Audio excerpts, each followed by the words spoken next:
Hi, welcome to Lecture 6 on aliasing. We saw in Chapter 5 that one frequency can be sampled at many different sampling rates. One particular sampling rate, called the effective sampling rate, is the period divided by 2. Our definition of aliasing is very similar. We're going to choose one sampling frequency and sample two different frequencies in our input. We're going to start by exploring this graphically. So our input here is 150 Hertz, and we're currently sampling it at 400 cycles per second. This red stem here is below zero. It's called a negative frequency, and it's just here to help build our intuition. It's not displayed on the DFT. Since our fundamental frequency, our slowest frequency, is 150 Hertz, that blue stem will always remain at 150. All these other stems are aliases, including this one. Now, you can't just think that the lowest frequency stem, the first after zero, is data. If we sample at 280 cycles per second, our lowest frequency right here is not the fundamental, it's a negative alias. In this case, it would be 280 minus 150, which is 130 Hertz. And you can see that the distance between the blue stems has changed. The second blue stem is at about 425. Here you can see the second blue stem is at 550. So the frequency of our sampling rate does affect the DFT display. Now it's important to understand that these frequencies here are coming from radians per sample. And we're projecting onto the radians per sample frequencies that are radians per second. A negative frequency isn't negative in reality, in the time reality. It's only negative in this complex world. Now we're given the challenge of finding an unknown frequency in our linear input. And they give us this equation for n, and they give us our sampling rate. They're saying find a frequency in this range of 600 to 800 Hertz. So we go up here and we see between 600 and 800 we have a alias at 650. Now here's the key point. That could be in our linear input. Any of these could be in our linear input.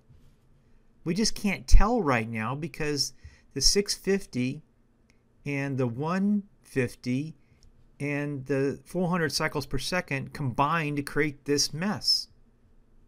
Show that it is impossible to construct x of t from x of n if x of t was really composed of two sinusoids that are aliases of each other.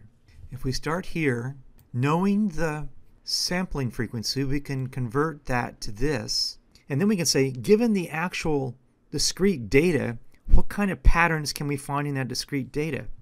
What we can find is this, or we can find this, or we can find this. Those three equations, these three equations right here, all represent this and this. So this again is another proof that the triplet of the fundamental, its alias, and the sampling rate create a mess. Let's try to plot this. So we can plot this knowing this equation and the sampling rate, and given this, we can figure out what K and big N are. So we know that the 150 Hertz that we discovered earlier is right here at n equals 3. And we can plot it. And we get a negative frequency here at 5. The question is how do we turn these little n values into frequencies?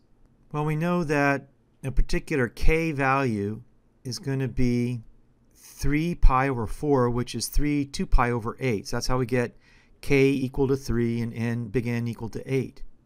When we make K equal to 1, we get a winding frequency of 0.125 radians per sample. So what we need to do is change this into cycles per sample and then multiply it by cycles per second, which is our sampling frequency. So we multiply it by 400, and 400 times 0.125 is 50 hertz. So this is our effective frequency. Now we can find this effective frequency a second way by going back to the example above where we found a fundamental of 150 and an alias at 650. Normally we just get a column of numbers, and in those numbers we're looking for two frequencies. In this case, a fundamental of 150 and an alias of 650, or maybe another real frequency of 650. So then we want to look at what the resulting DFT would be. So the definition of an effective frequency is something where we can take an integer and multiply it by the same effective frequency and get both of our two frequencies that are aliases of each other. Then we find the largest common denominator of this number and this number, and that gives us our 50 hertz, our effective frequency of 50 hertz. So we've computed the ticks here to be 0, 50, 100, 150, 200, and here we've got an alias at 250, which is identical to this plot right here, 150 and 250. So in summary, in step 1 we reviewed lecture 4's equation where we had two sampling frequencies of the same fundamental, and then here we took the same sampling frequency and compared two different frequencies inside of our linear input. Then we plotted an example. Then we located a specific frequency range and found an alias in there. And in step 5, we showed or proved that the three, frequency, its alias, and its sampling frequency, have to match according to that equation to produce the alias chaos. So we want to build up our alias intuition. We're going to define our fundamental as 0 and just work with our sampling frequency and this frequency band maximum. So this leads us to this equation of our sampling frequency versus the highest frequency in our sampling band. So we consider 4 situations.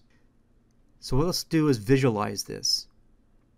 So we'll start off up here at 10, and we can just see our original input frequencies. We don't see the negative frequencies.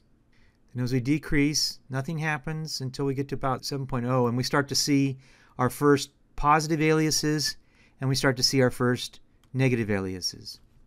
Then when we drop down to 2, it gets really crowded with aliases, but they're still quite separate. The positive, negative, they don't overlap. Now if we go a little bit more negative, we start seeing the overlap right here. And in this overlap, we have both positive and negative. We have both our original input frequencies, and we have some negatives mixing in there. And then of course, as we go much lower, it just turns into a complete mess. So this is why when we're using the FFT button on our scopes, we sometimes see aliases and we sometimes don't. So we've finished with the first quarter of this course. We've established what the input to our FFT algorithm is. We've established what our expectations of the FFT output are going to be. And now we need to focus in on the math using linear algebra. So we're teaching the FFT algorithm and teaching linear algebra at the same time.